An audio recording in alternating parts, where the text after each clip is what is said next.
Hello student, आज आपके सामने बोर्ड पर ये क्वेश्चन है कि इक्विलेटरल ट्रायंगल के ईच एंगल 60 डिग्री के होते हैं। इसको आपको प्रूव करना है। आप सबको पता है कि जो इक्विलेटरल ट्रायंगल होता है उसमें ईच एंगल 60 डिग्री के होते हैं, ईच साइड्स आर इक्वल होती है।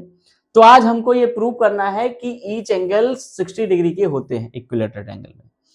हम सबको पता है कि sum of all angles in triangle is 180 degree. किसी भी ट्रायंगल में तीनों इंटीरियर एंगल का सम कितना होगा? 180। तो आइए इसी से हम प्रूव करेंगे। आप सभी बच्चों को पता है कि अगर वो इक्विलेटरल ट्रायंगल है तो ईच साइड और ईच एंगल क्या होता है? इक्वल होता है। मान लेते हैं ABC इसके वर्टिसेज हैं। एंगल A भी क्या होगा? मान लीजिए x, एंगल B भी क्या होगा? x, एंगल C भी क्या होगा? x, क्योंकि एक ऐसा ट्रायंगल है इक्विलेटरल ट्रायंगल। यहां आप लिख सकते हैं सॉल्यूशन में, late each angle be x degree.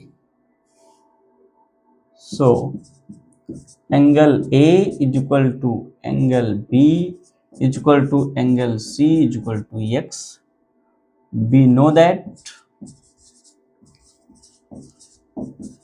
हम जानते हैं कि तीनों इंटीरियर एंगल का सम क्या होगा? 180। So angle A plus angle B plus angle C is equal to 180 degree.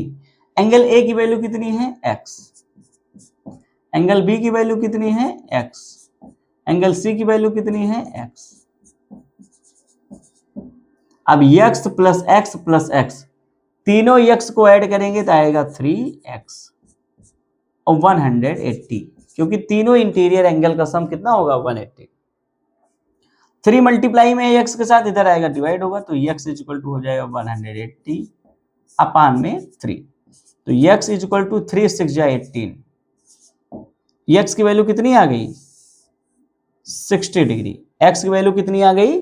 60 degree. और यही आपने माना यहाँ कि ईच एंगल कितने डिग्री का होगा? x डिग्री का, तो x की वैल्यू 60 आ गई। और यही आपको यहाँ प्रूव करना था कि ईच एंगल कितने डिग्री का होगा? 60 डिग्री का। तो इस तरह से आपका क्या हो चुका है? ये हेंस प्रूव, ये आपका प्रूव हो चुका है। आई होप आपको ये क्वेश्चन समझ में आया होगा। अब ऐसे ही एक छोटी छोटी वीडियो आपके लिए लेके आएंगे, ऐसे ही क्वेश्चंस आएंगे, और जिस तरह के क्वेश्चंस आपको चाहिए कमेंट जरूर करते रहिए। आज के लिए इतना ही, ओके।